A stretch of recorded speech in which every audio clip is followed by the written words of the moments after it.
They say patience is a virtue, a quiet power that can reshape destinies. For 6 long, arduous years, I, Valerie, had mastered the art of invisibility, a silent architect building an empire from the shadows. To my husband Mark and his sister Clara, along with their insufferable social circle, I was nothing more than a perpetual failed entrepreneur, a well-meaning but ultimately hopeless dreamer. They saw my latest unemployment streak as definitive proof of my incompetence, a testament to their superior corporate prowess. None of them, not a single soul in that room, realized the profound, almost cosmic irony. They were all, every single one of them, working for the very company I had secretly built, the colossal entity I had painstakingly erected from the ashes of my own betrayal. That night, as I watched them, their faces flushed with expensive wine I had of course paid for, their laughter echoing with thinly veiled contempt as they mocked my latest venture, a phrase they delivered with a sneer that twisted my gut. I knew their time was finally running out. The countdown, a silent, relentless drumbeat in my mind, was nearing its crescendo.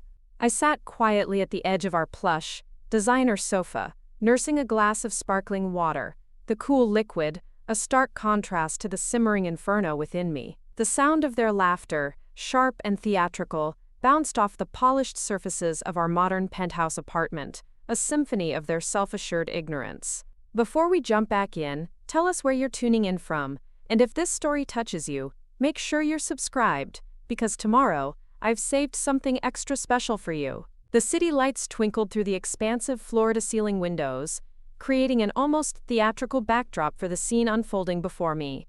Clara, my sister-in-law and Mark's sibling, was the radiant hostess of another one of her infamous, meticulously curated dinner parties.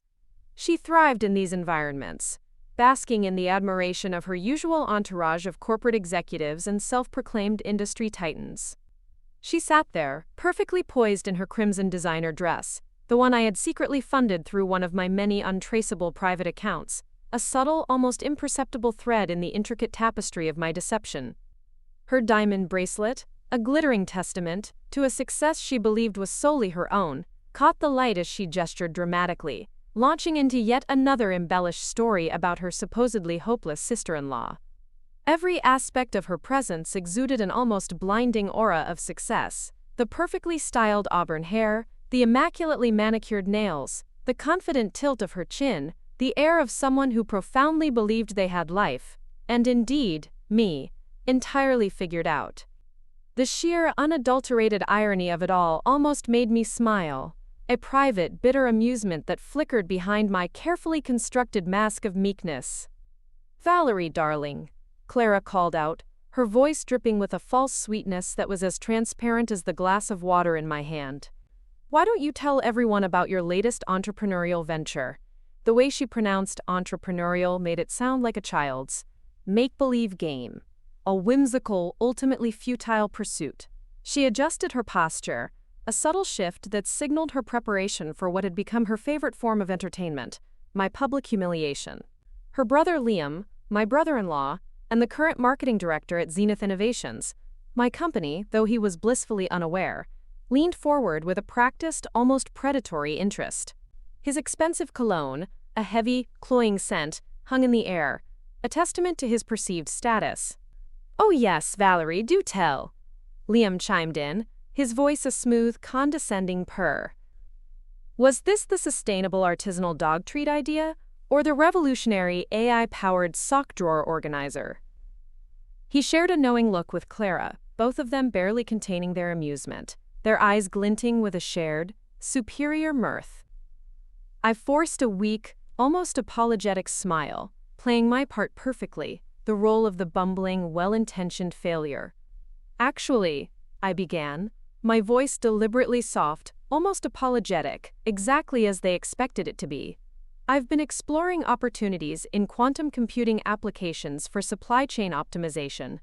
The words hung in the air, met with a brief, stunned silence, quickly followed by a ripple of poorly concealed snickers.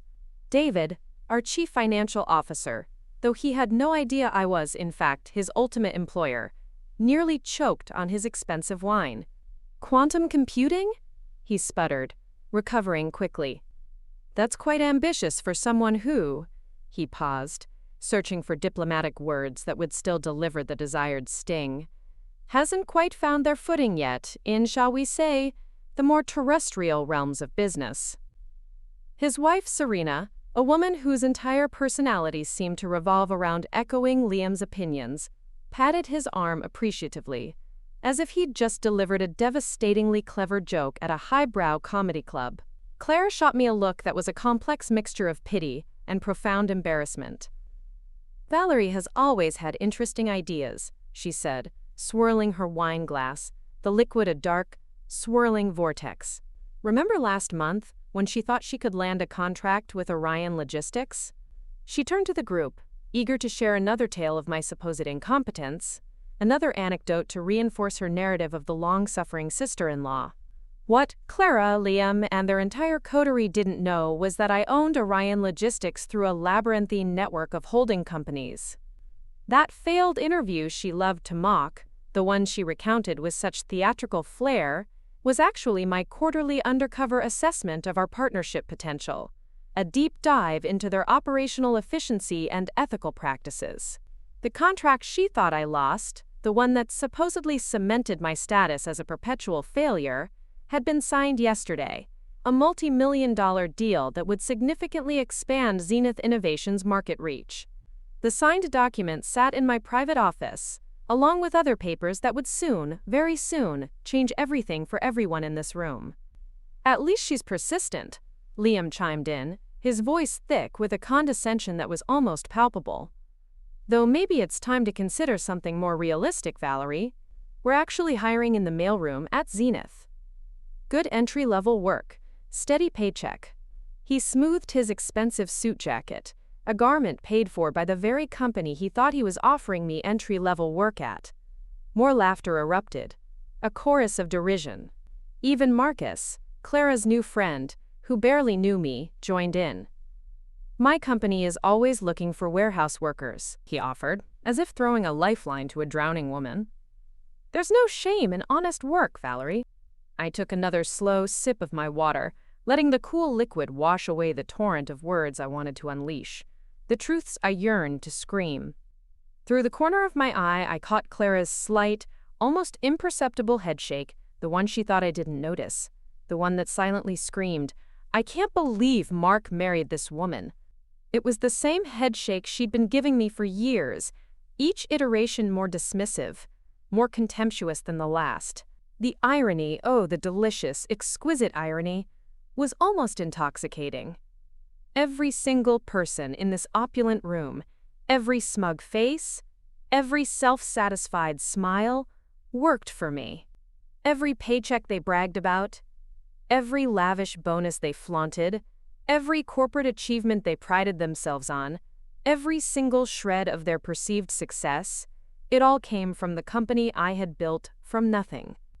Zenith Innovations, now valued at over $3 billion, was my creation, my meticulously crafted empire, hidden behind layers of holding companies, shell corporations, and careful corporate structuring. Tomorrow, at exactly 9 a.m., their perfectly curated, self-serving world would shatter into a million irreparable pieces. But for now, I sat quietly, playing the role of the unsuccessful wife, the startup failure, the perennial subject of their cruel jokes. Let them laugh, I thought, a cold, unyielding resolve hardening in my chest. In less than 24 hours, the very same people who mockingly offered me entry-level positions would be reading their termination letters in my boardroom, their carefully constructed lives crumbling around them. "Valerie!" Clara called out again, her voice carrying that familiar, saccharine note of public sympathy that barely masked her profound disdain. "Be a dear and open another bottle of the Bordeaux. It's the least you can do since we're all celebrating Liam's promotion." She smiled at her brother, both of them sharing a knowing look, a silent agreement of their shared superiority, completely unaware that the promotion papers sitting on Liam's desk, the ones he had already bragged about to his team, would never, ever be signed. If only they knew that promotion would never come to fruition. I stood up, my movements unhurried, measured, heading towards our wine cellar. Behind me, their laughter continued, a discordant symphony of their impending doom, but all I could hear was the relentless ticking clock, counting down to their inevitable reckoning. As I descended the cool, stone steps to the wine cellar, I allowed myself a small, almost imperceptible smile. Just a few more hours of playing the fool, of enduring their condescension, and then everything, absolutely everything, would change. The wine cellar's soft, ambient lighting cast long, dancing shadows on the ancient bottles, creating an atmosphere of hushed reverence.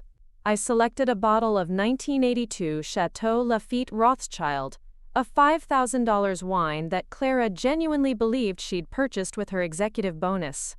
In reality, it was part of my private collection, each bottle carefully chosen not for its vintage but for its role in maintaining our elaborate facade of her success, a subtle yet potent symbol of the depths of my deception. As I gripped the bottle's neck, the cool glass a stark contrast to the heat of my resolve, memories of this morning's executive meeting flooded back, sharp and vivid. I had sat there, disguised as a maintenance worker, a ghost in my own machine, watching Liam present his latest marketing strategy. The same Liam who now sat upstairs, mocking my career choices, had completely butchered the presentation, proposing a campaign that would have cost Zenith Innovations millions in potential revenue, a catastrophic misstep that would have crippled a lesser company. Yet he stood there, confident, arrogant, dismissing concerns from junior staff members with the same condescending tone he used with me, his self-importance blinding him to his own ineptitude. Making my way back upstairs, the faint strains of their laughter grew louder, and I caught the tail end of what must have been another joke at my expense. Clara's laughter, sharp and theatrical, cut through the air, a jarring crescendo. "Oh God, you should have seen her at the investor meetup last week," she exclaimed, her voice laced with malicious amusement. She actually thought she could convince them to fund her revolutionary software platform. David, already on his fourth glass of wine, leaned forward eagerly, his eyes glinting with anticipation. "Don't tell me," he slurred slightly, but his mockery remained precise. "Another rejection?" His words, though impaired by alcohol, carried the familiar sting of his derision.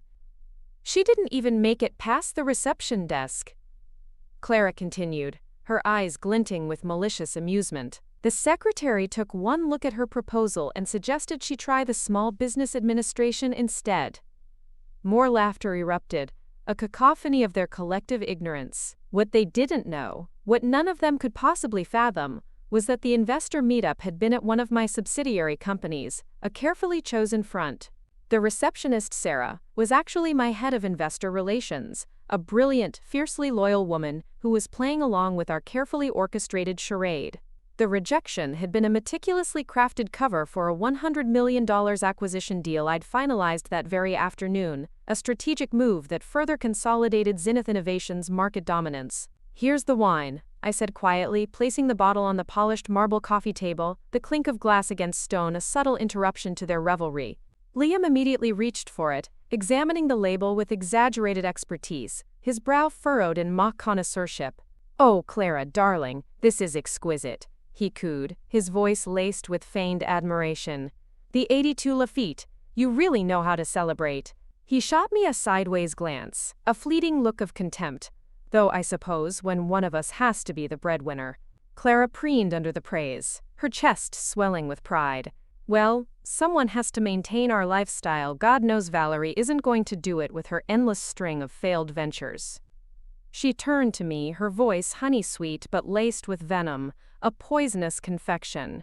"Sweetheart, why don't you tell everyone about your latest rejection email? The one from Phoenix Digital?"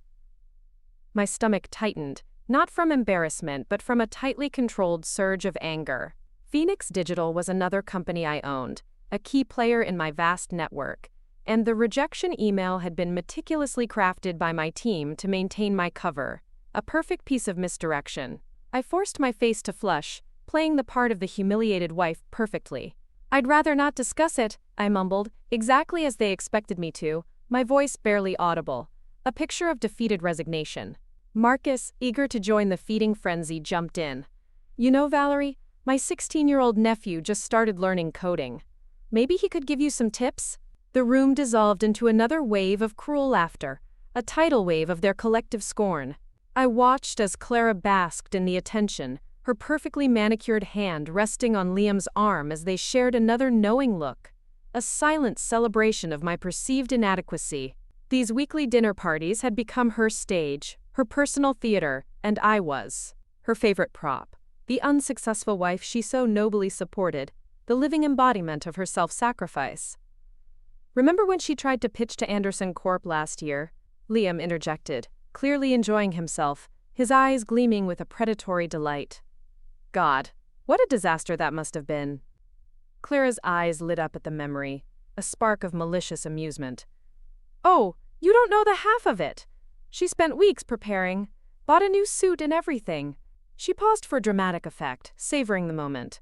"They didn't even let her finish her presentation. The CEO practically laughed her out of the building." The truth, a truth they would soon discover, was that I owned Anderson Corp through a shell company, and that meeting had been my quarterly review of the management team's treatment of potential partners. The CEO, a man who had indeed laughed me out of the building, had been fired the very next day for his unprofessional behavior, though the real reason, of course, never made it to the press. As the night wore on, the expensive wine flowed freely, and their inhibitions lowered further, each story becoming more elaborate, each laugh more cutting, each jab more pointed.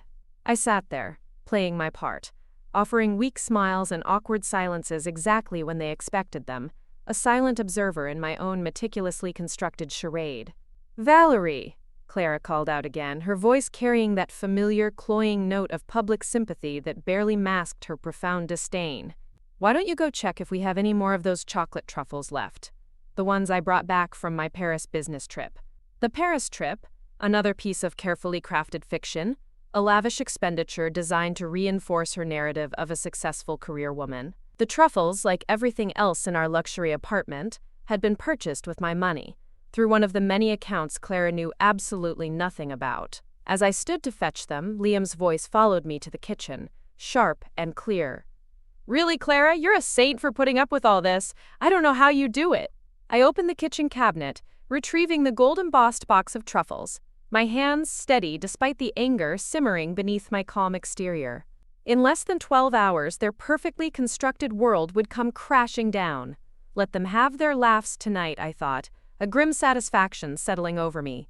Tomorrow, the real show would begin. The journey to this moment, to this precise intersection of quiet vengeance and overwhelming triumph, had begun not with a bang, but with a whisper of betrayal that had echoed through the hallowed halls of a corporate giant. I was Valerie Vance, a name synonymous with innovation within the tech world, a lead architect in the most cutting-edge R&D department of a behemoth corporation.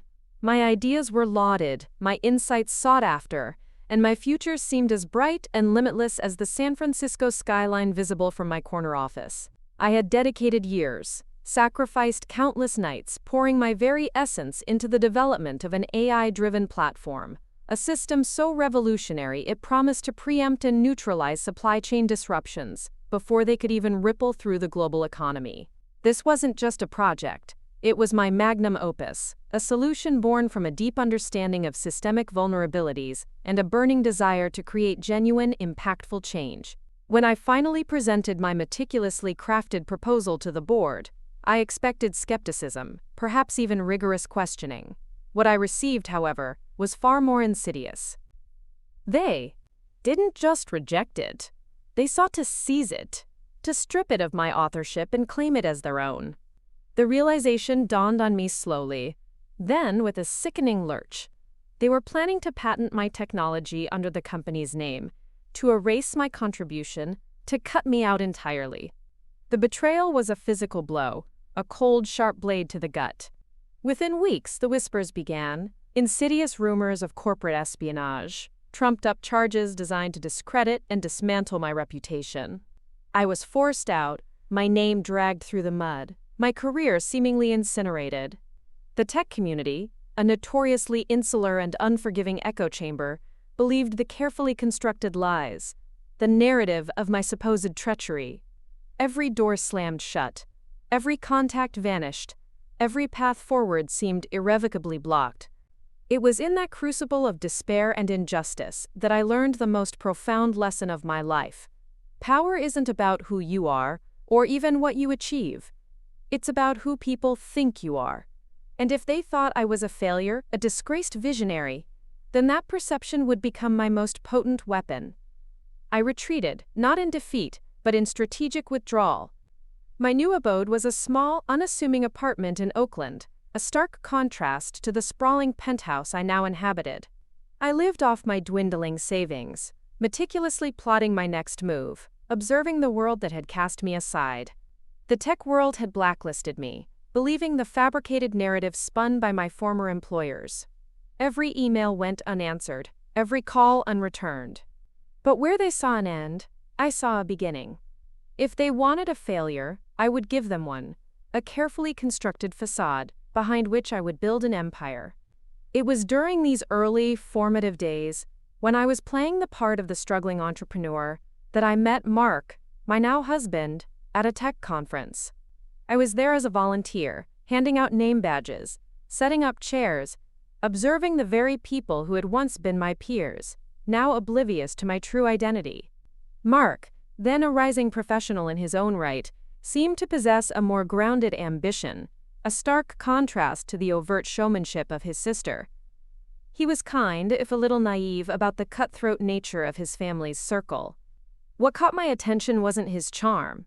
It was the proximity he offered to his sister Clara and her brother Liam, both of whom represented the corporate culture I despised. Through Mark, I would gain access to their world, their networks, and ultimately their vulnerabilities.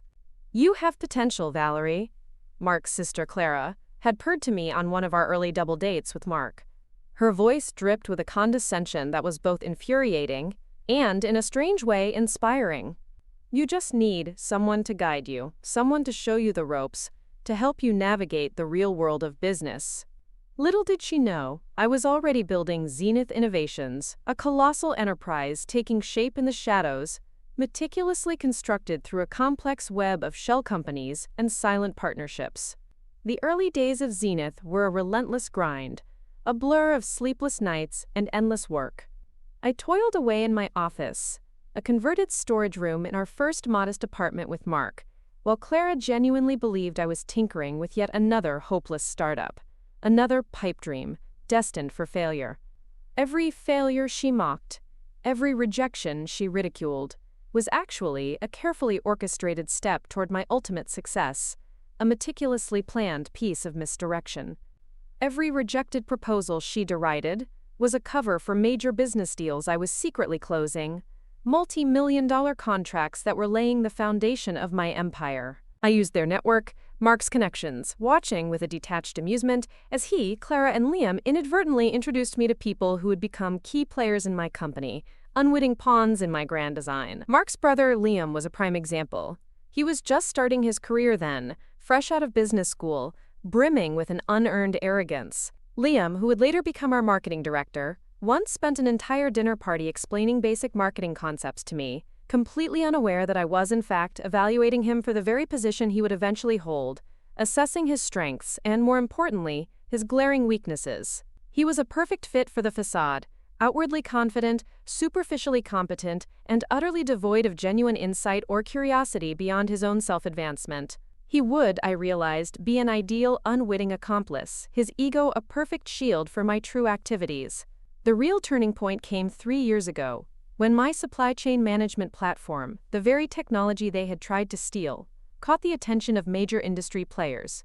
Discreetly, of course. While Clara attended lavish charity galas and boasted incessantly about her own career achievements, I was secretly closing deals worth hundreds of millions, expanding Zenith's reach globally, cementing its position as a silent giant.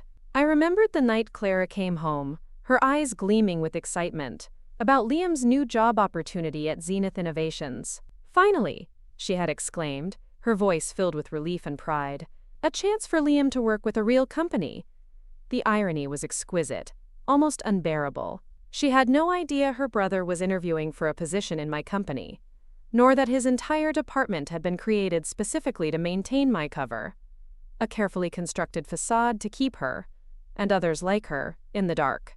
Liam, too, found his way into Zenith, initially through a mid-level marketing role that I had subtly influenced.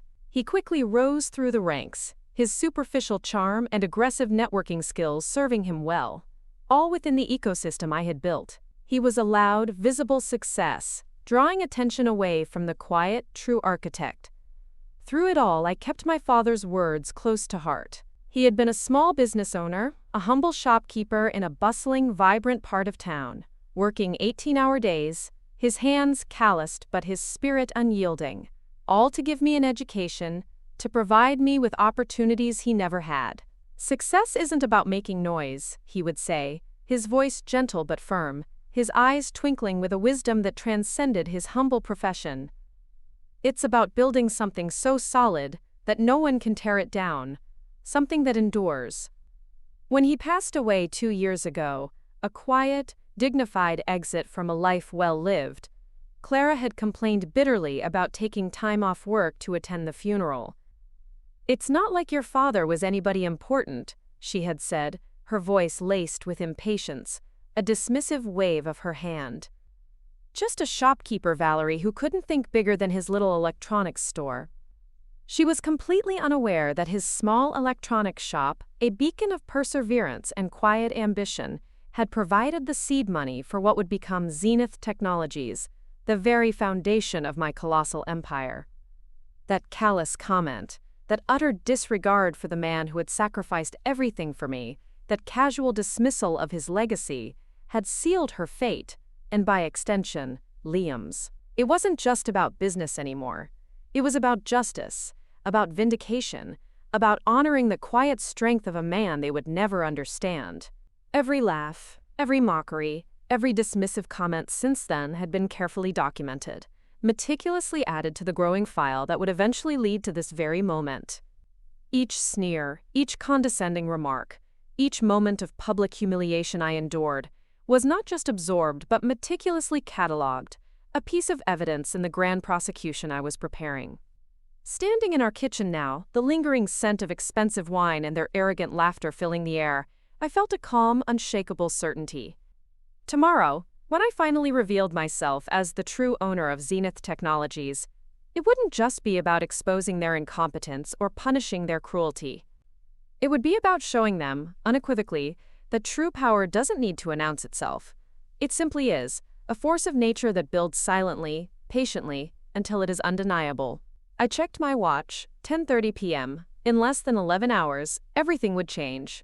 The termination papers were ready, crisp and precise, each one a death knell for their careers. The security teams were briefed, their movements choreographed with military precision, their loyalty absolute. The board members, my loyal, trusted allies, were notified of an emergency meeting, a summons they would answer without question, their understanding of the true situation unwavering. Soon, they would all learn what I had known for years. Sometimes, the biggest power lies in being underestimated, in allowing others to believe you are nothing, only to reveal that you are everything. Picking up the truffle platter, I straightened my shoulders, a subtle gesture of defiance, and prepared to return to my role as the disappointing wife for one last time. Tomorrow, they would learn the truth, a truth that would shatter their carefully constructed realities, their carefully nurtured illusions of grandeur. But tonight, I would let them enjoy their final moments of perceived superiority, their last taste of a success that was never truly their own.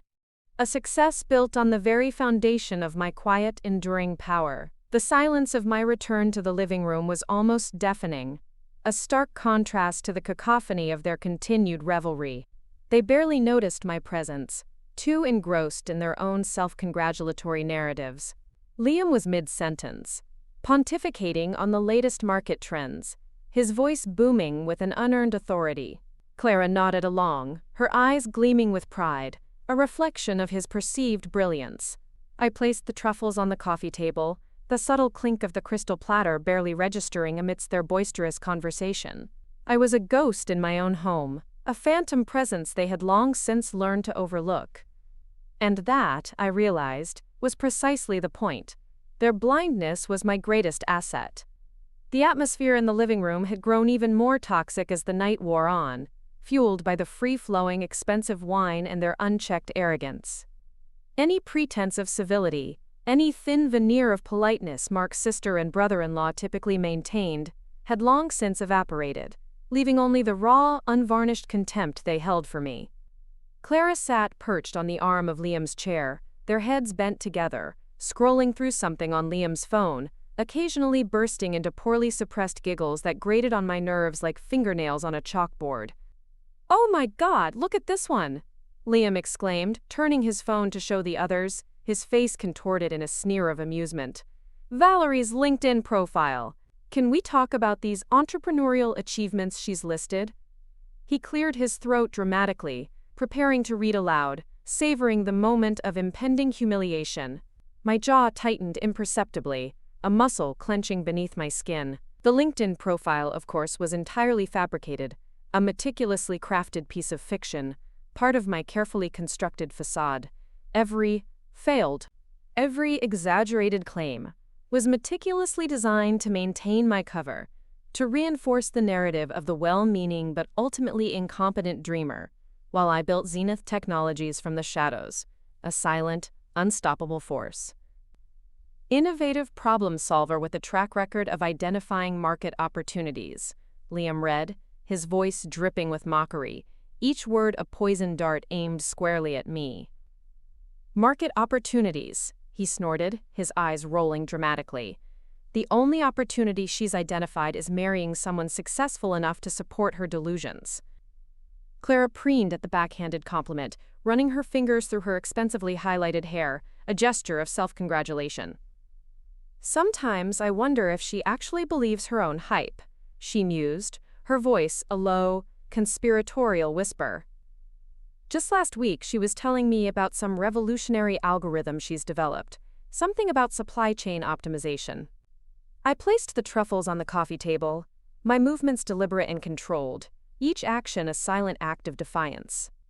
That algorithm, the one she dismissed with such casual contempt, was actually the cornerstone of Zenith's success, the very engine that was currently generating millions in revenue, reshaping an entire industry. The patent papers sat in my private safe, along with meticulous documentation of every snide comment, every dismissive gesture, every moment of humiliation I'd endured over the years, a growing dossier of their arrogance. David, now visibly drunk, grabbed a truffle, his movements clumsy, and leaned forward conspiratorially, his eyes narrowed with a malicious glee. "You know what? I heard someone from her old company told me she was fired for trying to steal proprietary technology. Can you imagine? She couldn't even do corporate espionage right." The room erupted in another wave of raucous laughter, but I caught the flash of something darker in Clara's eyes, a flicker of genuine concern mixed with her usual disdain. "Really?" she said, her interest piqued, her voice sharp with a sudden unsettling curiosity. "She told me she left voluntarily to pursue her own ventures." She turned to me, her smile sharp as a blade, a predatory glint in her eyes. "Care to explain the discrepancy, darling?" I shifted uncomfortably in my seat, playing my part perfectly, the picture of a woman caught in a lie. "It was a misunderstanding," I mumbled, knowing this would only fuel their amusement, their collective hunger for my humiliation. "A misunderstanding?" Marcus exclaimed, nearly spilling his wine, his face contorted in a caricature of disbelief. "That's what my teenage son says when he gets caught sneaking out. At least he has the excuse of being 17. Liam leaned back, crossing his legs with practiced elegance, his eyes gleaming with a superior amusement. "You know, Clara, I've never asked, how did you two even meet? I mean, you're so—" He gestured vaguely at Clara's designer outfit and perfectly manicured appearance, a sweep of his hand encompassing her entire aura of polished success. "And she's so—" He trailed off, his unspoken judgment hanging heavy in the air. "It was at a tech conference," Clara supplied, her tone suggesting she was sharing a particularly amusing anecdote, a tale of her own magnanimity. "She was working as a volunteer, if you can believe it, handing out name badges and setting up chairs." What Clara didn't know, what none of them knew, was that I had specifically chosen that conference because I knew she would be there. I had already identified Zenith's future key players, the unwitting pawns in my grand design. And her position, and that of her brother Liam, at their previous companies made them the perfect unwitting accomplices in my plan. I thought I could help her, Clara continued, her voice taking on a theatrical tone of martyrdom, a performance of selfless benevolence. She seemed so earnest, so convinced she could be something. I suppose that's what I get for trying to save someone from themselves. Liam's wife, Serena, who had been relatively quiet until now, chimed in, her voice a conspiratorial whisper. It's not too late, to start over. I mean, how long can you keep supporting someone who clearly isn't going to change? I watched as Clara's expression shifted, something calculating entering her eyes, a cold, pragmatic assessment. Believe me, she said softly, her voice laced with a newfound resolve. I've been thinking about that a lot lately. There's only so long you can watch someone waste their potential before you have to admit they never had any to begin with. The room fell into a heavy, uncomfortable silence, the kind that follows when a private, unspoken thought has been voiced too publicly, too brutally. I could feel their eyes on me, waiting for a reaction, expecting me to defend myself, to slink away in shame. Instead, I checked my watch, 11:15 p.m. I think I'll head up to bed, I said quietly, playing the part of the defeated wife one last time. Big day tomorrow. This earned another round of snickers, a collective burst of derision. They assumed I was referring to yet another doomed job interview, another pitiful startup attempt, destined for failure. Clara waved her hand dismissively, her eyes still narrowed in suspicion. Yes, your mysterious morning meeting. Try not to embarrass yourself too much this time. More laughter followed me as I stood, a wave of scorn washing over me. As I climbed the stairs to our bedroom, I could hear Liam's voice carrying from below, sharp and clear. Seriously, Clara, you're a saint. I don't know how you do it. If my sister-in-law was such a… well, I closed the bedroom door behind me, finally allowing myself a small, grim smile. In less than 10 hours, they would all understand exactly how Clara did it, by unknowingly living off the success of the very woman they mocked, by basking in the reflected glory of an empire I had built in secret. I walked to the window, looking out over the sprawling city skyline that housed the headquarters of my empire, a silent, gleaming testament to my hidden power. Tomorrow, their laughter would stop. Tomorrow, they would learn that every luxury they enjoyed, every promotion they celebrated, every achievement they claimed, had been orchestrated by the woman they thought was a failure, the woman they had so readily dismissed. But for now, I had one last night of preparation ahead of me. I pulled out my phone and sent a final text to Sarah, my trusted executive assistant, a woman whose loyalty was as unwavering as her efficiency.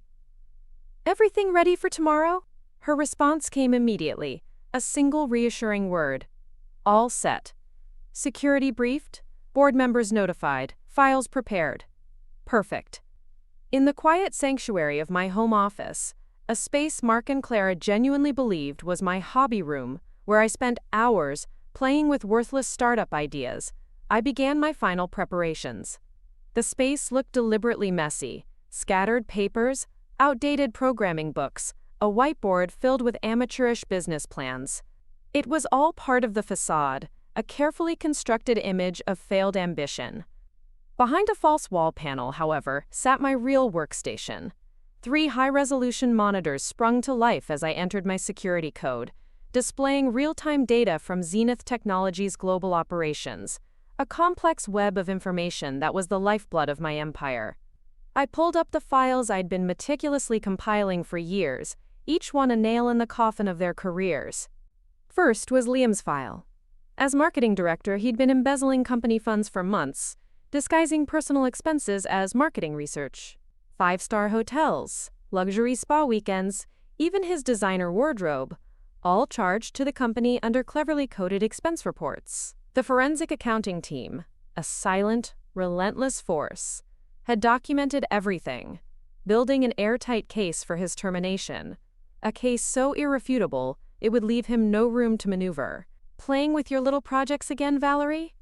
Clara's voice floated up from downstairs, followed by more laughter, a distant, mocking echo. I smiled faintly as I pulled up Serena's personnel file, Liam's wife, who, despite her less prominent role, had her own transgressions. Her abuse of company credit cards for personal shopping sprees, her inflated expense reports for client entertainment that never occurred. It was all there, meticulously documented. David's transgressions were even more serious. As CFO, he'd been manipulating quarterly reports, inflating numbers to secure larger bonuses. What he didn't know was that every fraudulent entry had been flagged, every deceptive calculation documented. The SEC would be particularly interested in some of his creative accounting practices. I opened my secure email and sent final confirmations to the security team. Tomorrow, access cards would be deactivated, emails suspended, and personal belongings packed before they even arrived at the office. Everything had to be timed perfectly. Marcus, Clara's new friend, despite being newer to the company through Liam's referral, had already managed to compromise himself. His attempts to sell company secrets to competitors had been monitored from day one. The evidence was damning: recorded conversations, copied emails, documented meetings. His termination would be accompanied by legal action. A soft knock at the door made me quickly switch screens. "Come in," I called out, knowing it would be Mark. He entered with that familiar look of mild concern, surveying what he thought was just another room full of failed dreams. "We're wrapping up downstairs," he said, leaning against the doorframe, "though I don't know why I'm telling you since you're hiding up here as usual."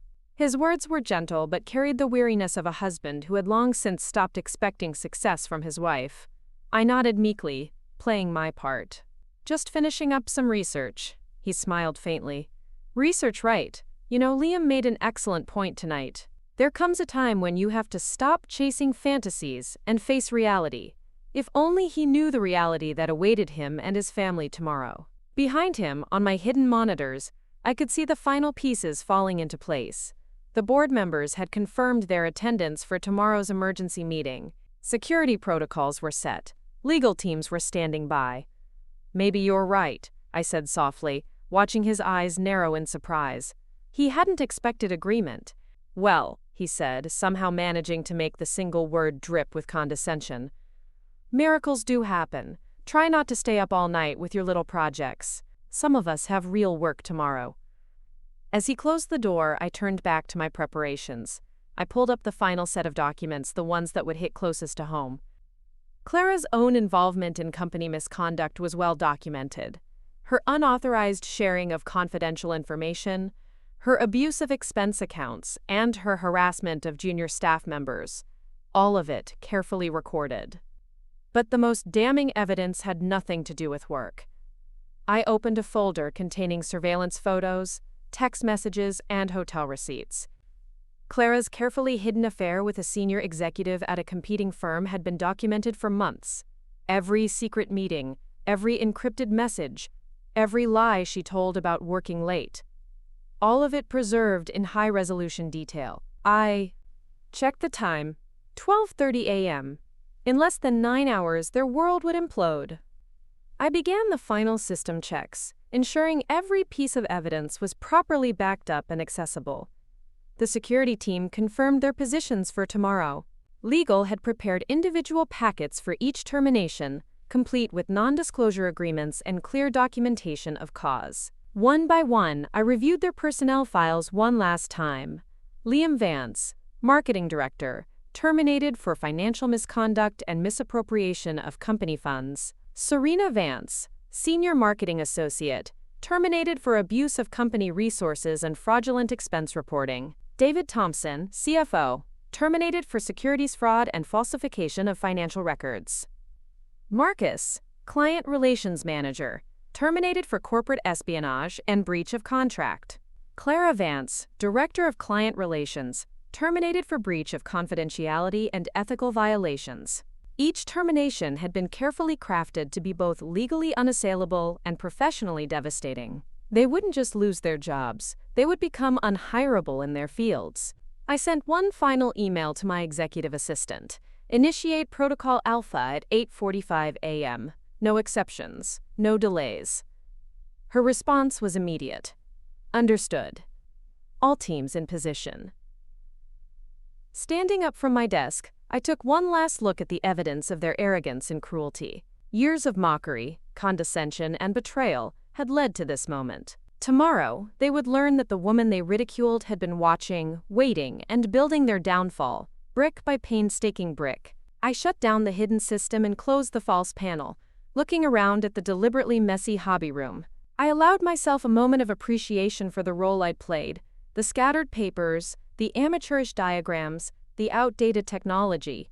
All of it had served its purpose perfectly. Tomorrow, the mask would finally come off, and the true Valerie Vance would be revealed. But tonight, I had one last part to play. The defeated wife going to bed with another failure hanging over her head. If only they knew what kind of success awaited them in the morning. As I lay in bed beside Mark, listening to his steady, oblivious breathing, I thought about how this would be the last night of our charade. He had come to bed without a word, turning his back to me, his usual way of showing disapproval, a silent, dismissive gesture. The expensive silk pajamas he wore, like everything else, had been bought with my money, though he genuinely believed they were the fruits of his own success. The digital clock on the nightstand showed 1:45 a.m. Sleep wouldn't come easily tonight, but that was fine. I had spent countless nights like this over the past 6 years, lying awake, playing every angle, building my empire from the shadows while meticulously maintaining the facade of mediocrity. My phone buzzed softly, another update from Sarah, my executive assistant. Final security briefing complete. All teams in position for tomorrow. Lockdown protocols ready. I responded with a simple confirmed before deleting the exchange. A habit born from years of careful deception. Mark stirred beside me, murmuring something in his sleep. Even unconscious, he managed to sound condescending. The dinner party's events played through my mind, each mockery, each snide comment adding fuel to tomorrow's fire, solidifying my resolve. But it was Clara's final words of the evening, overheard in the kitchen, that truly crystallized everything. I had heard her speaking to Liam in what she thought was a private moment. "I've already talked to Andrew," she had said, referring to her divorce attorney. "He says with Valerie's track record of failure, I could easily get everything for Mark. After all, what judge would believe she contributed anything to our lifestyle?" Liam's response had been equally cruel, a dismissive chuckle. "Finally, honestly, Clara, you've wasted enough time on her. Though I have to admit, watching her fumble through life has been entertaining. Mark's filing the papers next week," Clara had continued, unaware that her every word was being recorded by the hidden security systems I had installed throughout the house. "I've already moved most of his money to a private account. Not that Valerie would notice. She's too busy with her pathetic attempts at entrepreneurship." Preparing and narrating this story took us a lot of time, so if you are enjoying it, subscribe to our channel. It means a lot to us. Now back to the story. The irony was almost poetic. The private account she had mentioned was actually one of my shell companies, designed specifically to track her and Mark's financial maneuvers. Every dollar she thought she was hiding was actually being monitored, documented, and added to the irrefutable evidence that would be presented tomorrow.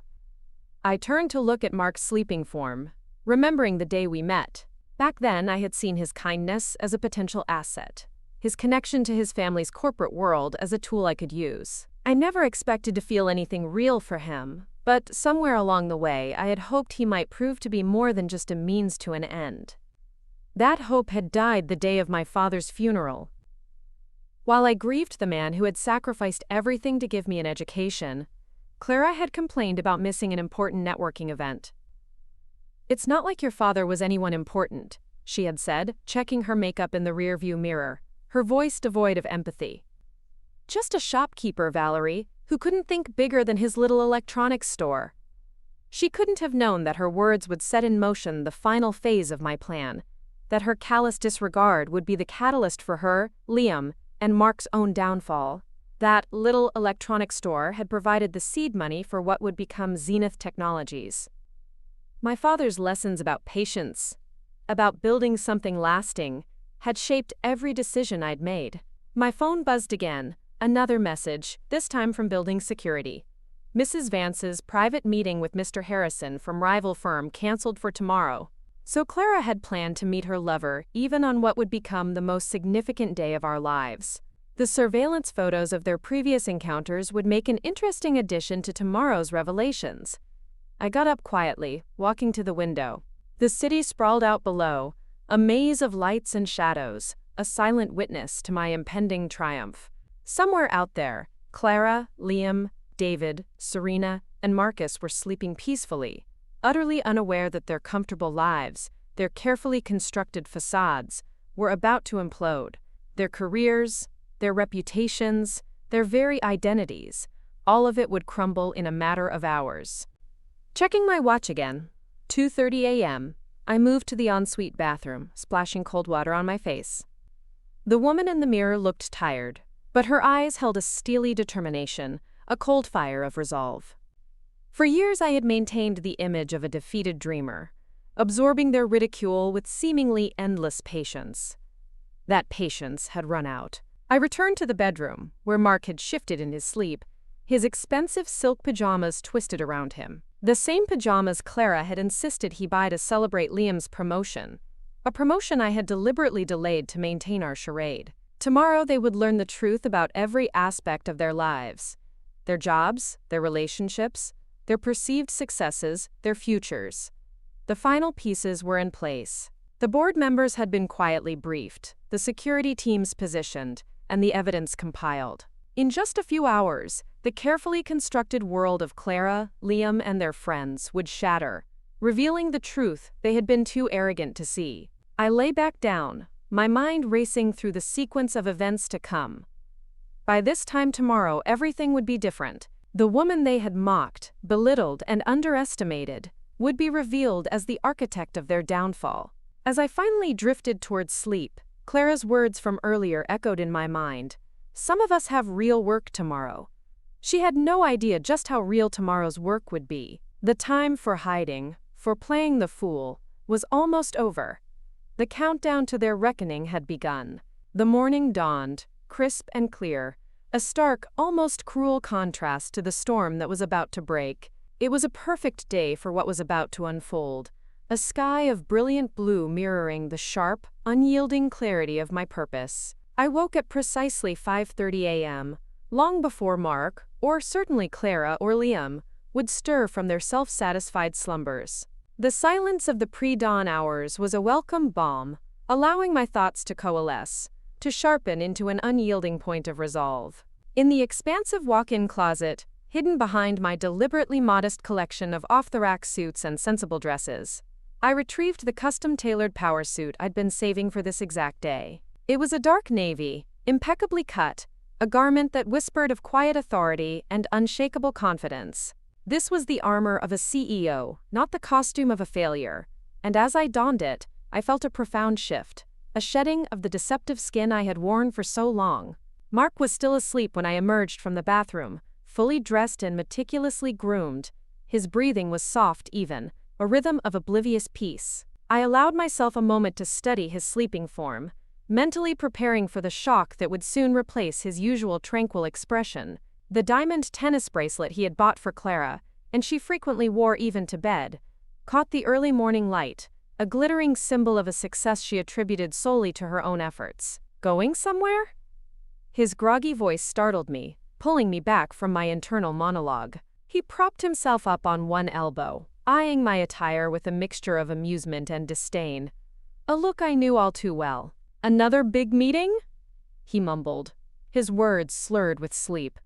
"Something like that," I replied softly, adjusting my platinum cufflinks, accessories I'd kept hidden away until now, tucked deep within my jewelry box waiting for this moment.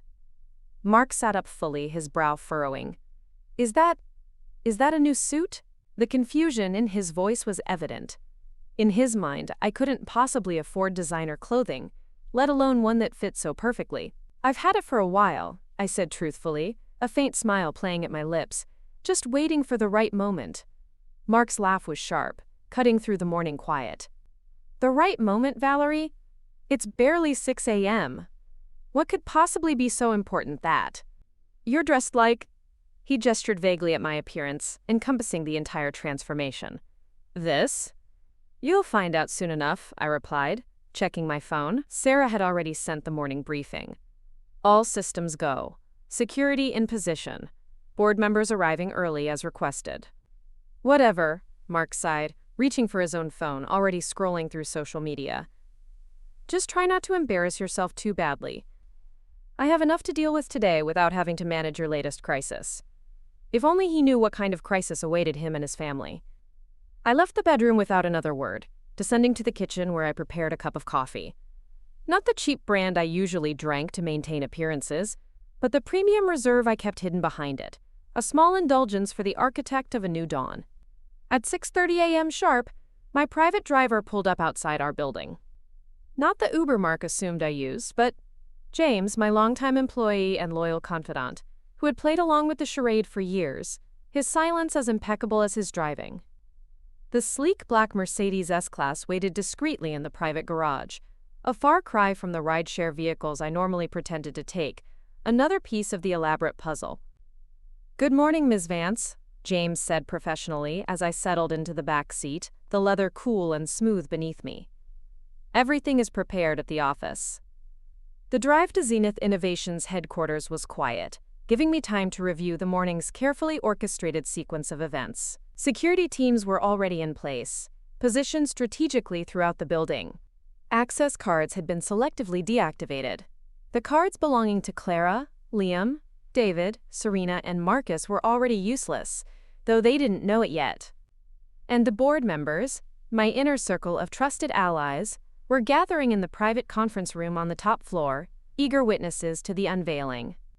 We pulled into the private underground parking garage, a level Clara and Liam didn't even know existed, a silent testament to the layers of my deception. Sarah was waiting by the private elevator, tablet in hand, her usual efficient self, her eyes gleaming with a controlled excitement that mirrored my own.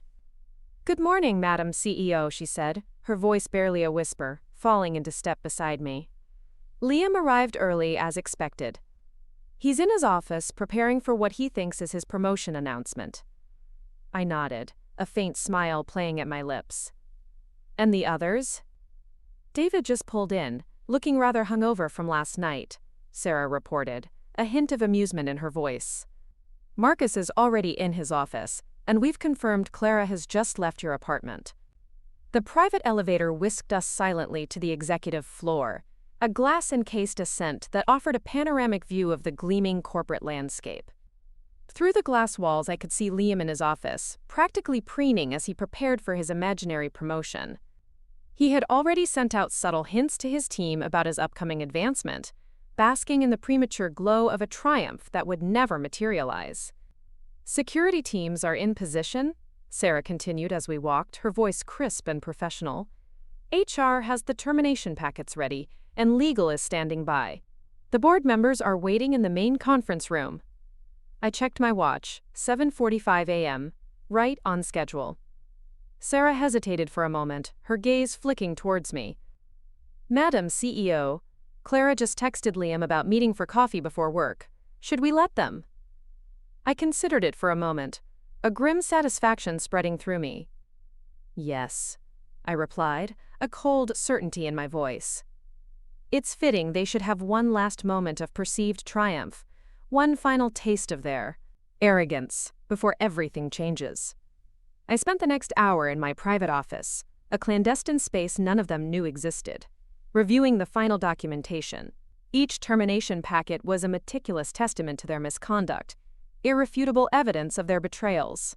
Liam's embezzlement, David's fraud, Marcus's leaked corporate secrets, Clara's indiscretions, all of it carefully documented, legally verified, and utterly damning.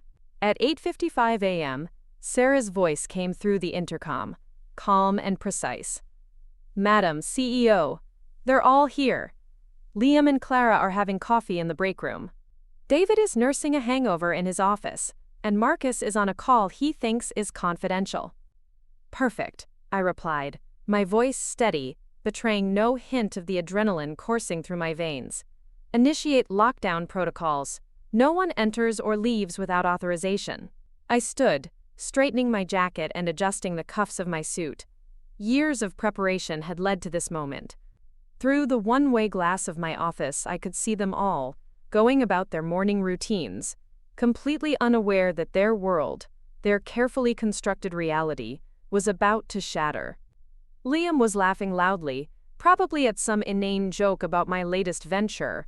Clara was preening, enjoying the attention. David looked miserable, but still arrogant. Marcus was oblivious, plotting his next move. They were all so utterly blind, so consumed by their own self-importance, that they had never once questioned the quiet woman in the background. "Send security to escort them to the main conference room," I instructed Sarah, my voice firm. "It's time."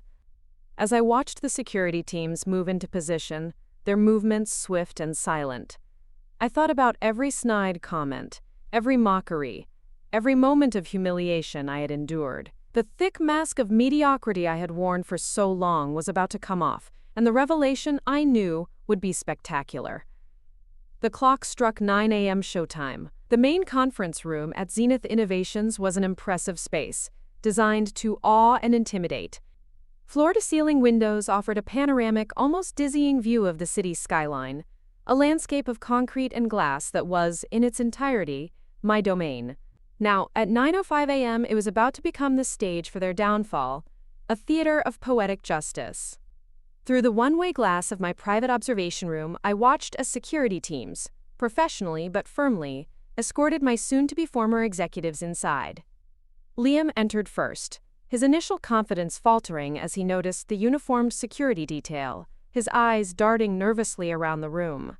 His expensive shoes clicked against the polished marble floor, the sound sharp and nervous, a stark contrast to his usual swagger. "What's going on?" he demanded, his voice betraying a hint of unease. "I have a promotion announcement scheduled." Clara followed, her face flushed with anger at being manhandled by security. "Do you know who I am?" she demanded, her voice shrill with indignation. "I demand to speak to whoever's in charge of this ridiculous situation." David stumbled in, looking worse for wear, his hungover state making him more disheveled than usual, his face pale and clammy. Marcus brought up the rear, already sweating through his expensive shirt, his eyes wide with dawning apprehension. They all took seats around the massive conference table, exchanging confused and increasingly worried glances, the veneer of their composure beginning to crack. "This is outrageous," Clara announced to the room, her voice trembling slightly though she tried to project authority. "Liam is supposed to be in a promotion meeting right now. Where is HR? Where is the board?" Sarah entered silently, a stack of sealed folders in her hands. She moved, with an almost ethereal grace, distributing one folder in front of each of them, her face remaining professionally neutral, though I knew she'd been looking forward to this moment almost as much as I had. "What's this?" David asked, reaching for his folder with trembling hands, his hangover forgotten in the face of this unexpected confrontation. Before anyone could open them, the door to the conference room opened one final time. I stepped into the room, my movements deliberate, measured, my posture radiating an authority they had never seen from me. The silence was immediate and absolute, a sudden, suffocating vacuum. 4 pairs of eyes widened in recognition and disbelief, their faces blanching, their jaws dropping. Clara's mouth fell open, her perfectly applied lipstick suddenly looking garish against her rapidly paling face, her eyes fixed on me with a mixture of horror and dawning comprehension.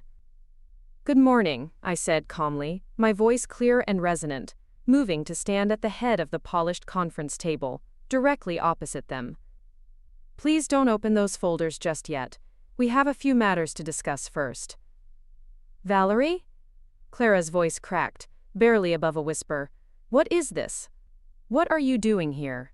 I smiled, not the meek, apologetic smile they were used to, but the confident, unyielding expression of a CEO about to clean house, a woman in absolute control.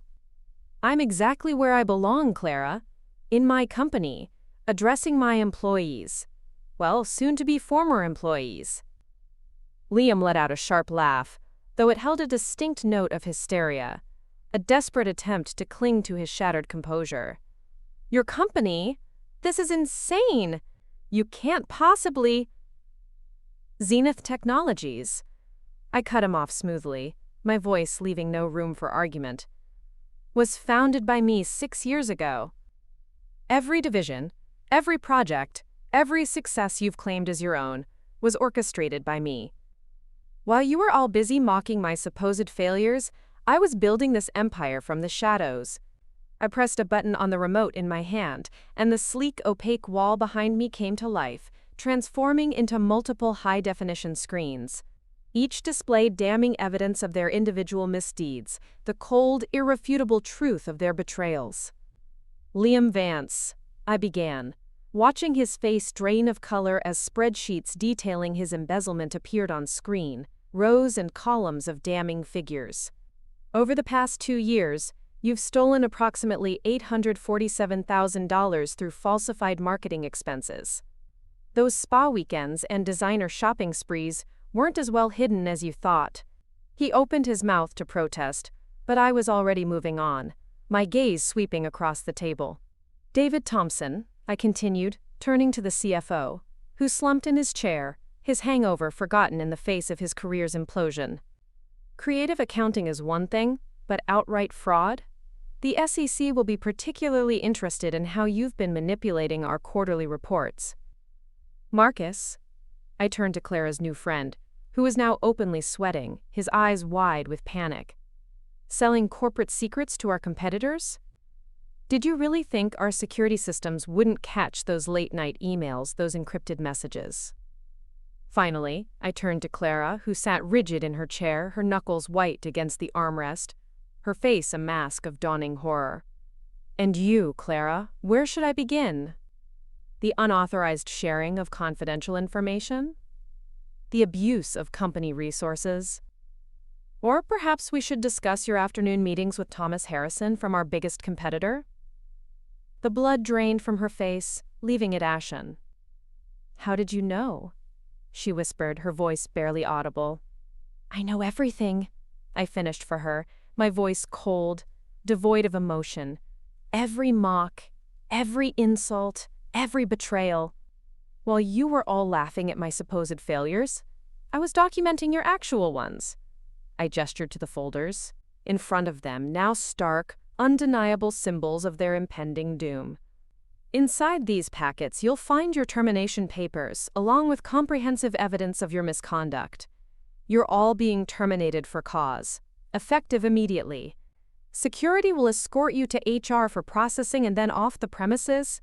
Liam found his voice first, though it shook with rage and fear. You can't do this. The board would never. The board, I interrupted, my voice cutting through his protest, has already approved these terminations. In fact, they're watching this meeting via video conference. I gestured to another screen where the stern, unyielding faces of board members were visible, watching the proceedings with grave expressions, their silence a powerful affirmation of my authority. This is a joke, Clara stammered, though her voice held a note of desperation, a desperate plea for a reality that no longer existed. It has to be. You're nothing. You're nobody. You couldn't even what, Clara? I asked, my voice rising slightly, cutting her off definitively. Build a successful company? Manage a global enterprise? Lead an organization while you were busy playing the role of the self-sacrificing sister-in-law? I was building something you couldn't even comprehend. Every luxury you've enjoyed, every achievement you've claimed, it all came from the woman you thought was a failure. The room fell into stunned silence, the only sound the faint hum of the screens displaying their damning evidence. Through the windows, the morning sun illuminated their shocked faces, casting harsh shadows on their crumbling world. Security will now escort you to HR, I announced, pressing another button on the remote. The conference room doors opened, and security teams entered, their presence a silent, undeniable assertion of power. Your access cards have been deactivated, your emails suspended, and your personal belongings will be shipped to you after a thorough audit. As they were led out one by one, their faces a mixture of disbelief, humiliation, and dawning horror, I caught Liam's final glance. A look of pure, unadulterated shock, mingled with a flicker of something I hadn't seen before. Fear. The man who had mocked my career, who had offered me a mailroom job, was finally seeing me for who I really was. As David, Serena, and Marcus were escorted out, I held up my hand to stop the security team from leading Clara away. Mrs. Vance will stay, I stated. We have personal matters to discuss. The guards nodded, their faces impassive, and closed the door, leaving me alone with my sister-in-law for our final confrontation. Clara stood by the massive conference table, her usual poise utterly shattered, replaced by a raw, exposed vulnerability. Her perfectly manicured hands gripped the back of a chair, knuckles white with tension, a desperate attempt to anchor herself in a reality that was rapidly dissolving around her. The morning sun, now streaming through the floor-to-ceiling windows, cast harsh, unforgiving shadows across her face, highlighting the jarring mix of fury and fear in her expression. "How long?" she finally managed, her voice barely above a whisper, ragged and hoarse. "How long have you been lying to me, Valerie?" I moved to stand by the window, looking out over the sprawling city, a vast, glittering expanse of concrete and steel that I secretly owned. Every building, every street, every bustling corner a testament to my hidden empire. "Lying?" I repeated, the word tasting strange on my tongue, almost foreign. "Interesting choice of words, Clara. I simply let you see what you wanted to see. You were so convinced of my inadequacy, so blinded by your own self-importance, that you never bothered to look deeper. You never could look deeper." "This is insane!" she cried, her voice rising, a desperate, frantic edge to it. "You can't expect me to believe that you, the same woman who couldn't even. She trailed off, searching for the words, her mind scrambling for her usual insults, but they seemed to have lost all their power, all their sting. "Couldn't even what, Clara?"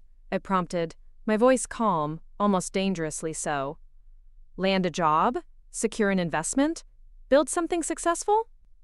I took a step closer, forcing her to meet my gaze. "Tell me, Clara, in all our years together, did you ever once ask me about my dreams beyond mocking them? Did you ever show genuine interest in anything I was doing? Or was it always just an opportunity to belittle, to dismiss, to feel superior?" She took a frantic step back, thrown by the steel in my voice. A tone she'd never heard from me before, a cold, unyielding authority. I supported Mark. We paid for everything while you chased your ridiculous. You paid for nothing. I cut her off sharply, my voice an icy retort. Every dollar you spent, every luxury you flaunted, every achievement you claimed, it all came from me. That promotion you're so proud of Liam receiving? I created that position specifically to maintain my cover. The department he runs? I established it knowing he'd be perfect for the role. Ambitious enough to seem successful, but not curious enough to dig deeper.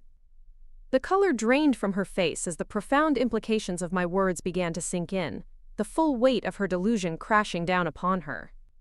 "The house," she whispered, her eyes wide with a dawning horror.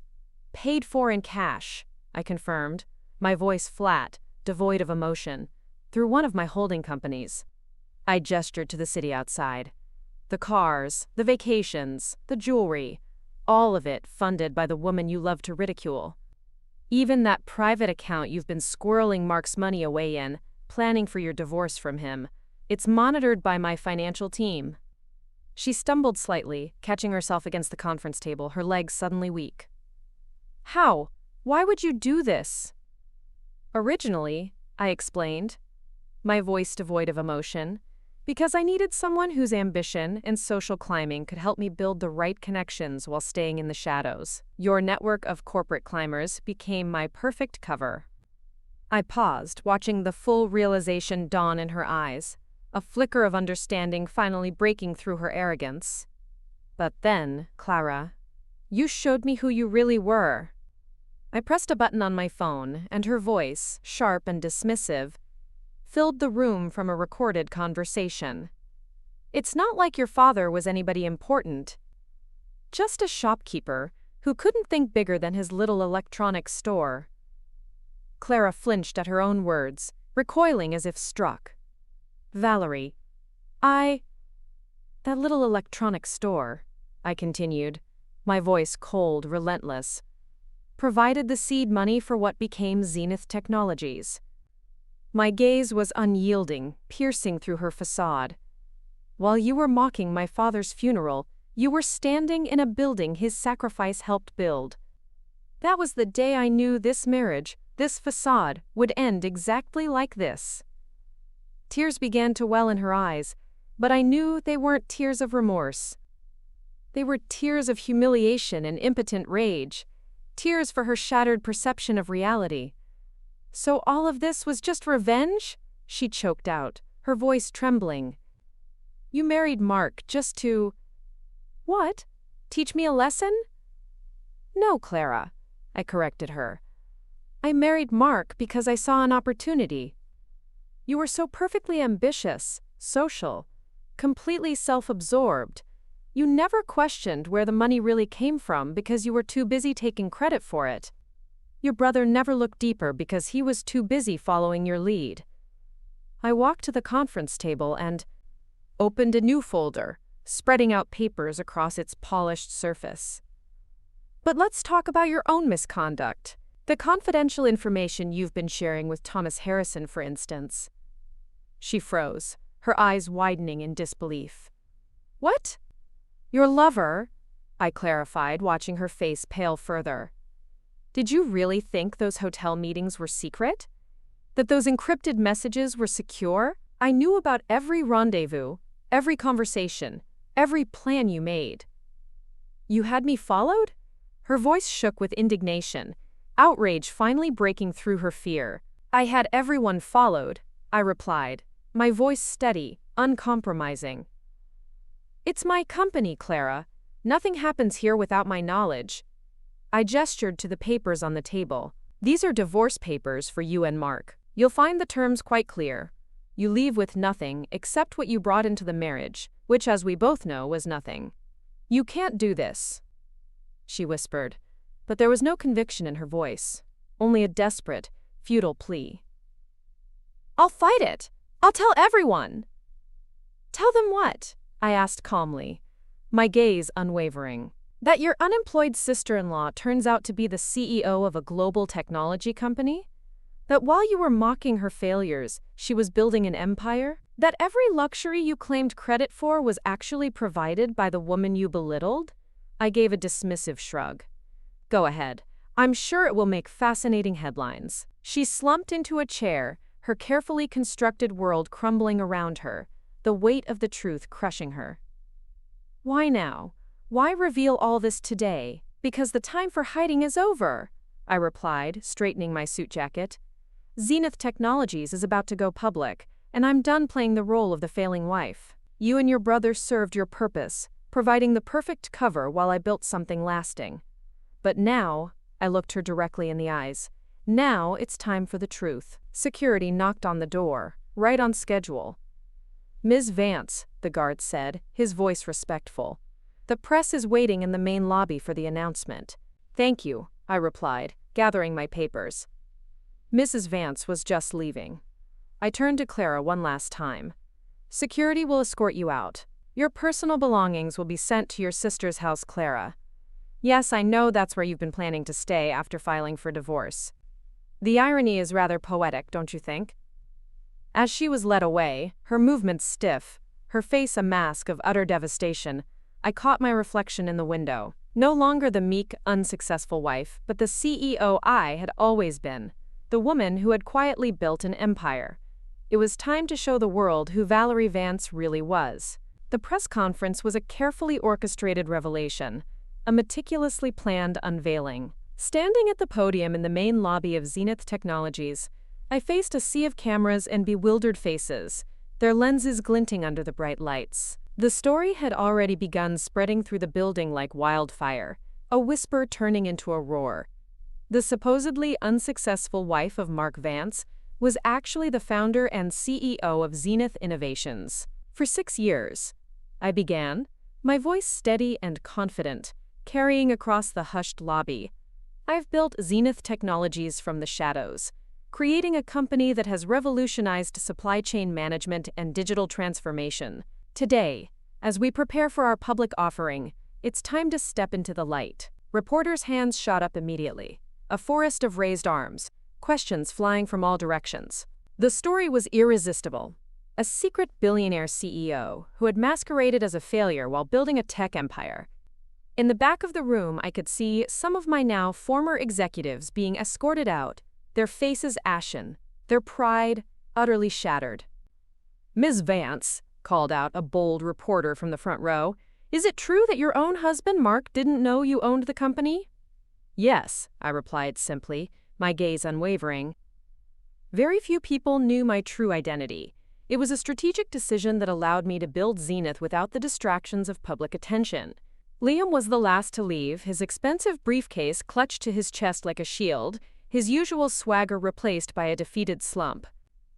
Our eyes met briefly across the lobby, a silent exchange that spoke volumes. The man who had offered me an entry-level mailroom position just yesterday now understood the full magnitude of his mistake, the depth of his misjudgment. "Can you comment on the executive changes announced this morning?" another reporter inquired, his pen poised. "Zenith Technologies is entering a new phase," I answered diplomatically, my words precise and measured. "And as we prepare for our IPO, we're making necessary leadership adjustments to ensure the company's continued success." Sarah appeared at my side, tablet in hand, her face unreadable. "Madam CEO, the board would like to meet with you after the press conference, and the SEC representatives have arrived to discuss the IPO timeline." I nodded, scanning the room one final time. The employees gathered around the edges watched with a mixture of awe and disbelief. Many of them had seen me in the building before, assuming I was just another unsuccessful job applicant or low-level contractor, completely oblivious to my true role. "One last question," called out a reporter from the Financial Times. "What made you decide to maintain this deception for so long?" I paused, considering my words carefully, allowing the weight of the question to settle. "Success isn't always about who shouts the loudest," I stated, my voice clear and resonant. "Sometimes, the most powerful position is the one nobody sees coming." As the press conference concluded, I made my way back to my office, no longer hidden but now prominently located on the top floor. The nameplate on the door now read, "Valerie Vance, CEO," in elegant brushed steel. Inside, the views of the city seemed different somehow, clearer, sharper, now that I no longer had to hide who I was. Sarah followed me in, closing the door behind her. "The termination proceedings are complete," she reported, her voice calm. "All access has been revoked, and their personal items are being packed under supervision." She paused, a slight smile playing at her lips. "And Clara? She tried to access her private account before leaving. When she realized it had been frozen, she didn't take it well." I nodded, turning to look out over the city below. I could see David being escorted to his car, his hungover swagger replaced by a defeated slouch. Liam was already gone, probably calling every contact in his network, only to find that his reputation was already in tatters. "Madam CEO," Sarah hesitated, "there's something else. Liam's wife Serena is in the lobby demanding to speak with you. She claims she had no idea about Liam's corporate espionage." "Of course she didn't," I replied, a hint of weariness in my voice. "She was too busy offering me warehouse jobs to notice her husband was selling company secrets." The morning's events had sent shockwaves through the corporate world. My phone was flooded with messages from business leaders, investors, and media outlets, all wanting to know more about the secret billionaire who had hidden in plain sight. "The board is waiting," Sarah reminded me gently. I straightened my jacket, ready to face the next challenge. The masks were off now, and there was work to be done. As I headed to the boardroom, employees stopped to stare, finally seeing me for who I really was. The whispers followed me down the corridor, not of mockery this time, but of respect, tinged with a healthy dose of fear. The immediate aftermath of my revelation was exactly as I had planned: swift, complete, and irreversible. The people who had spent years underestimating me now understood their mistake, but it was too late. I had built something they couldn't touch, couldn't diminish, couldn't mock. And this was just the beginning. Ospahul. 6 months had passed since that momentous morning, the day that had irrevocably shaken Zenith Technologies to its core. The company's IPO, launched amidst a whirlwind of media frenzy surrounding my dramatic revelation, had been an unprecedented success. Stock prices had soared beyond even the most optimistic projections, defying market expectations and solidifying Zenith's position as a true industry leader. The world, it seemed, was utterly fascinated, not just by the company's groundbreaking technological innovations, but by the captivating, almost unbelievable story of its secret CEO. It was the stuff of legend, a corporate fairy tale twisted with elements of modern-day retribution. Standing in my office on the top floor, the same office that had once been a clandestine sanctuary, I looked out at the transformed landscape of Zenith Technologies. The change was palpable, almost tangible. The toxic culture that Liam, Clara, David, and the others had fostered, a suffocating environment rife with backstabbing, superficiality, and self-serving ambition, was gone.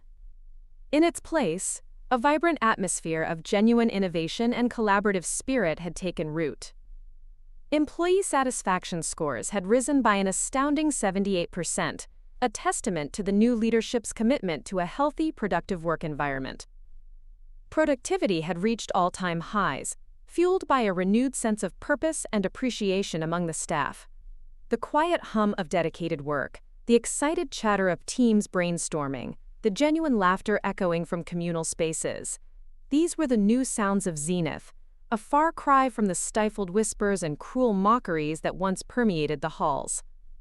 Sarah, now my invaluable chief of staff, entered with the morning briefing, her usual efficient demeanor now laced with a hint of genuine pride.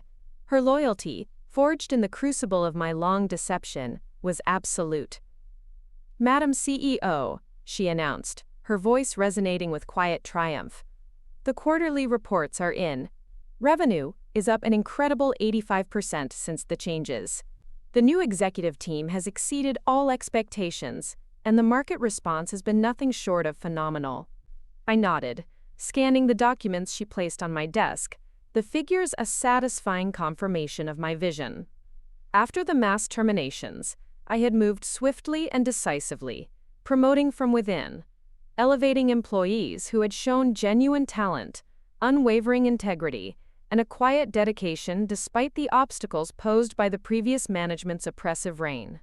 People like Marcus Jang, a brilliant engineer whom Liam had repeatedly sidelined, stifling his creativity with bureaucratic red tape and dismissive remarks.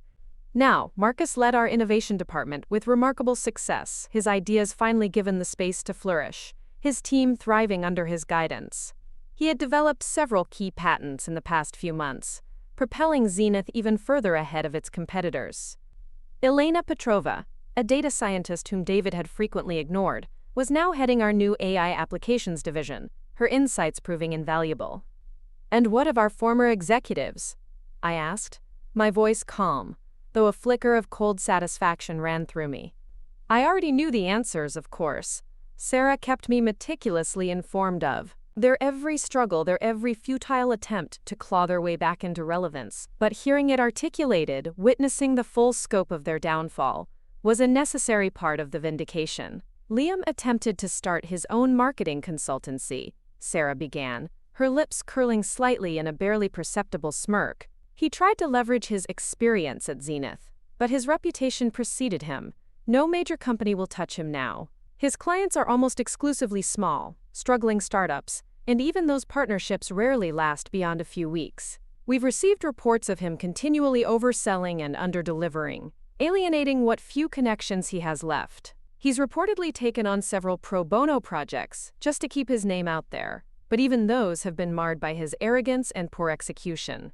David is facing an ongoing SEC investigation," Sarah continued, her voice grim, "specifically related to his falsification of financial records here at Zenith. The initial findings are damning, and his legal team is scrambling. He's been unable to secure any executive position, even with smaller firms, and his personal assets are reportedly being frozen pending the outcome of the investigation. His wife, Serena, has been forced to take on multiple part-time jobs to support them, and their once lavish lifestyle has been severely curtailed. She's reportedly quite bitter about it all, blaming Liam for getting David involved in his schemes."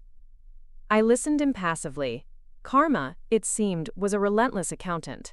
"And Marcus," Sarah added, referring to the new friend who had so readily joined in the mockery and attempted to sell company secrets. He's been blacklisted from the industry due to the corporate espionage charges. His name is now synonymous with untrustworthy.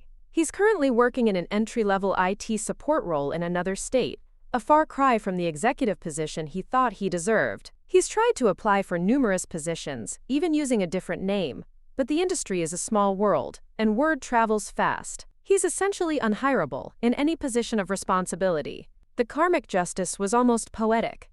The same people who had once mockingly offered me entry-level positions now couldn't even secure jobs for themselves, their arrogance having paved the way for their own irrelevance. "And Clara?" I finally asked, my voice holding no trace of emotion. "Mark's sister?"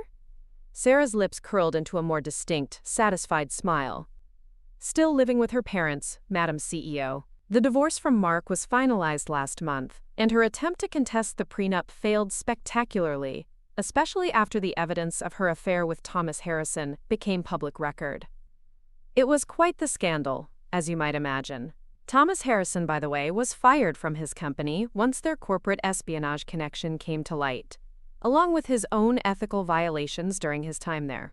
He's reportedly struggling to find new employment as well, facing his own investigations. Clara has been trying to launch a small online consulting business, but it's gained no traction. Her social circle has largely abandoned her. They found her story too inconvenient once her true character was exposed. She's reportedly quite reclusive now, rarely seen at her usual haunts. The thought of Clara, once the epitome of polished success, now confined to her parents' home, her world shrunken and humbled, brought no joy, but a quiet sense of closure. It wasn't revenge I sought, but balance. But the most significant changes, the truly profound transformations, were within Zenith itself. The company had transformed from a successful but conventionally run corporation into a genuine industry leader, a beacon of ethical practice and groundbreaking innovation. Our new transparency initiatives, meticulously implemented across all departments, had become the gold standard in tech governance, inspiring other companies to reevaluate their own internal structures. The mentorship program I established, designed to foster talent from within and provide opportunities for growth, had already launched dozens of promising careers, identifying and nurturing the next generation of leaders. The Second Chance program, a bold initiative to rehire employees who had left due to the previous management's toxic behavior, had been particularly successful. Janet Moore, who quit after Liam sabotaged her projects, is now heading our European division, Sarah noted, referring to a brilliant project manager who had been unjustly undermined. Her division's growth has been exceptional. The press, initially obsessed with the scandal, had since dubbed it the Zenith Revolution, a complete reimagining of corporate culture, a model for how a company could thrive on integrity and genuine collaboration. Business schools were already writing case studies about the transformation, analyzing the dramatic shift from a top-down, ego-driven hierarchy to a flat, merit-based system. But for me, the real success was in the smaller moments, the daily affirmations of my vision, seeing employees excited to come to work, their faces alight with purpose, watching innovations flourish without the insidious creep of office politics getting in the way, hearing genuine laughter in the break room instead of cruel mockery, seeing true camaraderie replace bitter rivalry. These were the true fruits of my labor, the quiet victories that resonated far deeper than any financial triumph. The charitable foundation is ready to launch, Sarah added, pulling up another report on her tablet. Your father's name will be proudly displayed on the scholarship program for young entrepreneurs from underprivileged backgrounds.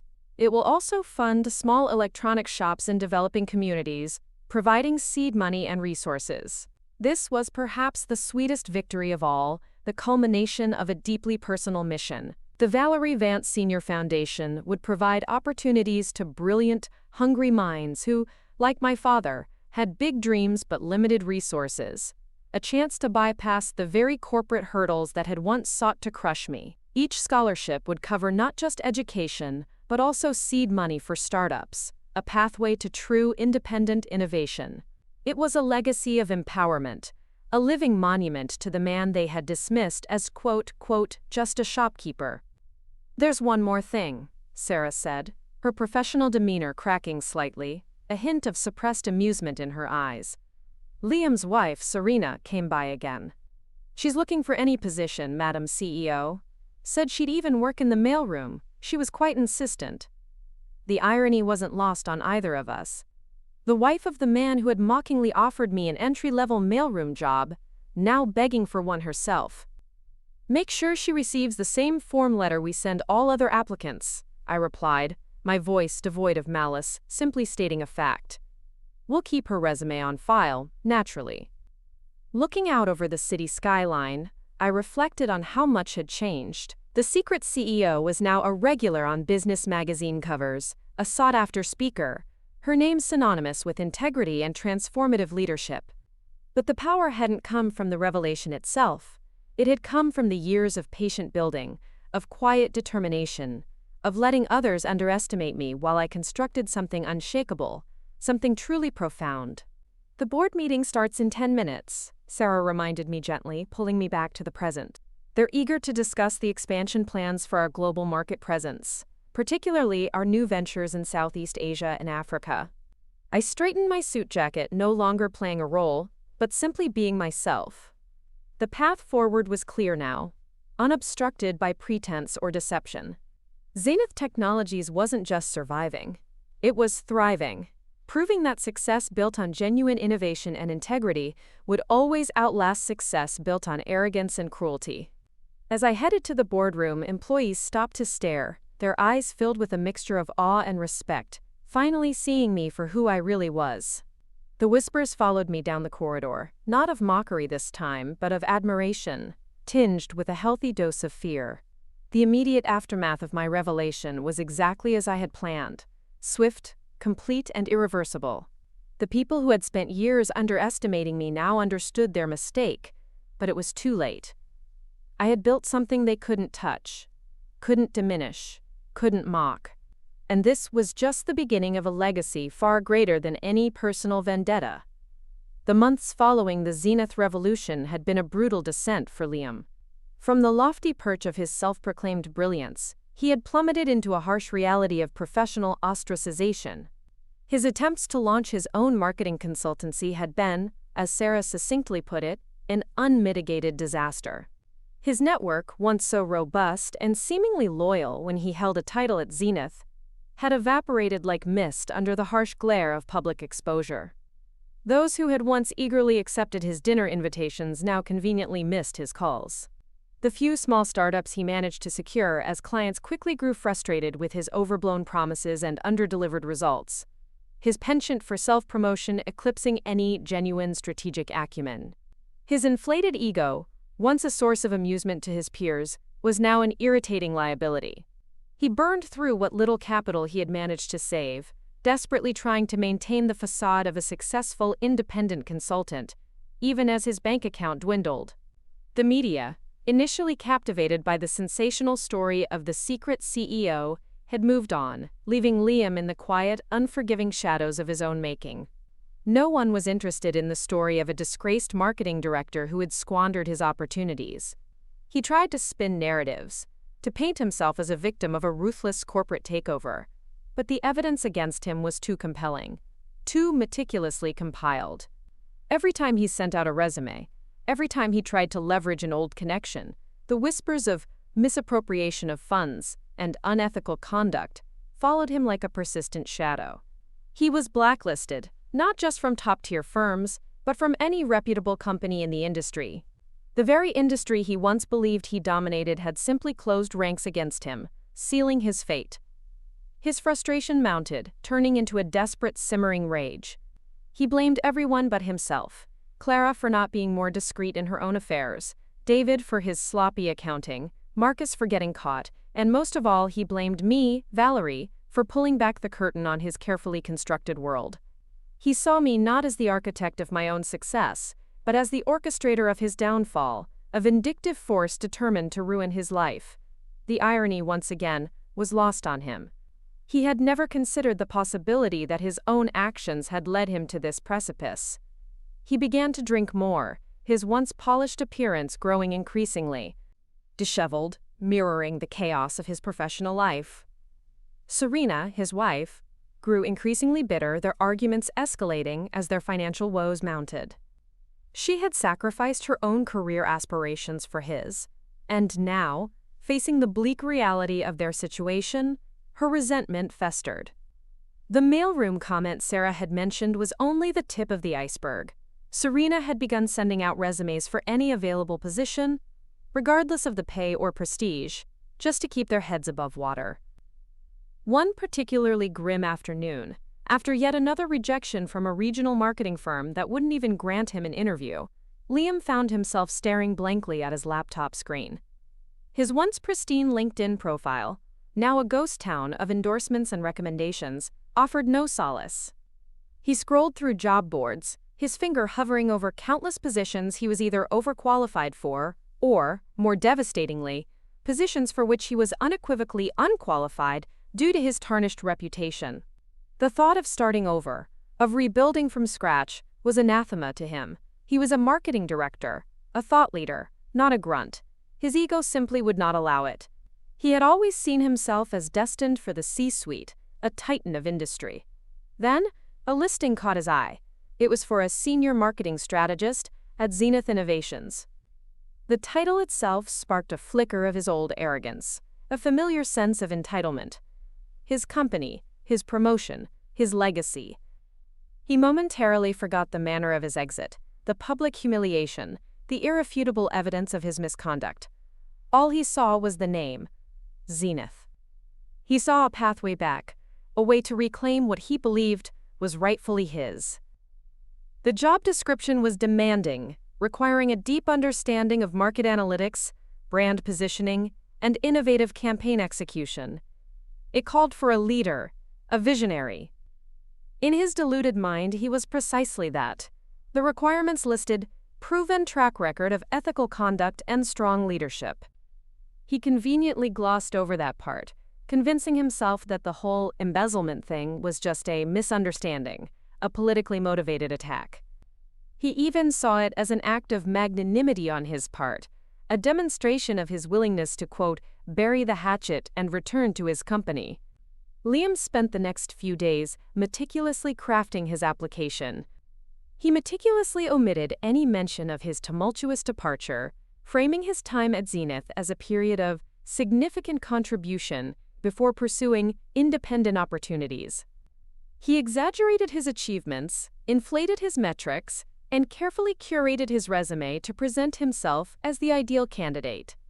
He bypassed the standard online application portal, choosing instead to find a contact email, convinced that his insider knowledge and familiarity with Zenith's operations would give him an advantage. He sent the application directly to the HR department, with a confident, almost demanding cover letter. When the email landed in Sarah's inbox 2 days later, her usual composure almost broke. She stared at the sender's name, Liam Vance. The subject line read, Application for Senior Marketing Strategist, former director eager to return. A slow, incredulous smile spread across her face. She knew with absolute certainty that this email was gold. She forwarded it immediately to me, with a single, 2-word message in the body. You won't believe this. I was in the middle of a high-level strategic planning session with my new executive team, discussing our expansion into new Asian markets, when Sarah's email alert popped up on my secondary screen. The subject line, combined with Sarah's cryptic message, immediately piqued my interest. I excused myself briefly, stepping out of the conference room, my mind already racing. I opened the email, and there it was. Liam's resume, his inflated accomplishments, his carefully whitewashed work history, and the audacious cover letter. He even had the gall to mention his quote, insight into Zenith's marketing legacy, and his quote, his his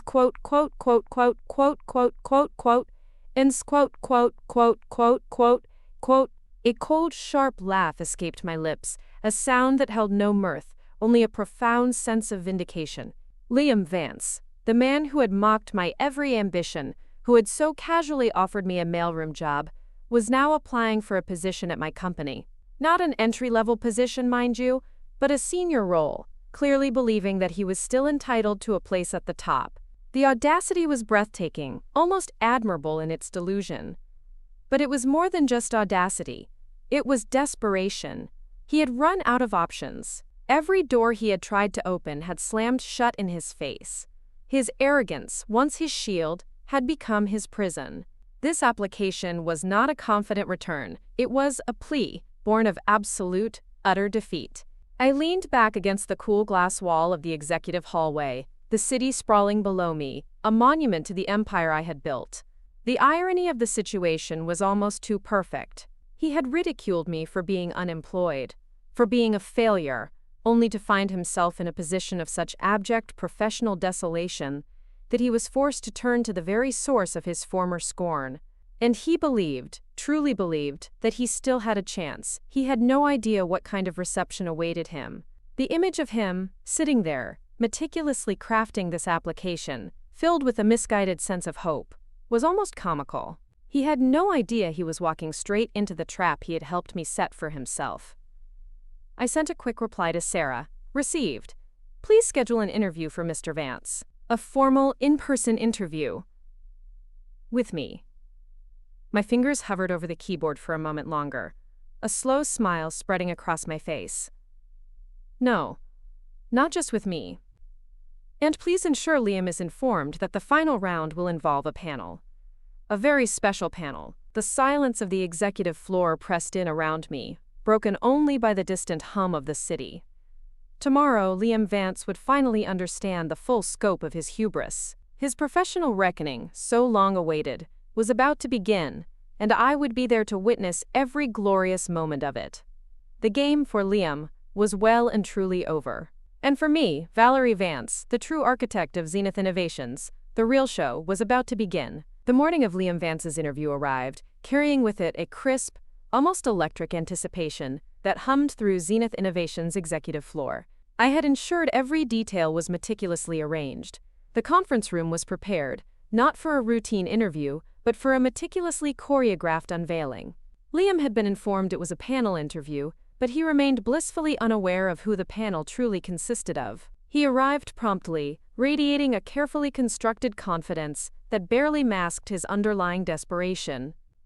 His suit, though still designer, looked slightly worn, a subtle sign of his recent struggles. He walked into the conference room, a faint, arrogant smile on his face, ready to charm his way back into what he believed was his company. As he took his seat, his smile faltered. Seated around the polished table were not just HR representatives, but the very board members who had, just months ago, approved his termination. And at the head of the table, commanding the room with an authority he had never seen, sat me. Liam's face drained of color, his jaw slackening in disbelief. "Valerie?" he stammered, his eyes darting frantically between me and the silent, unyielding board members. What is this?" "Welcome, Liam," I said, my voice calm, every word precise. "Thank you for applying for the Senior Marketing Strategist position at Zenith Innovations. I trust you've had time to review the job description thoroughly?" He tried to recover, a nervous laugh escaping his lips.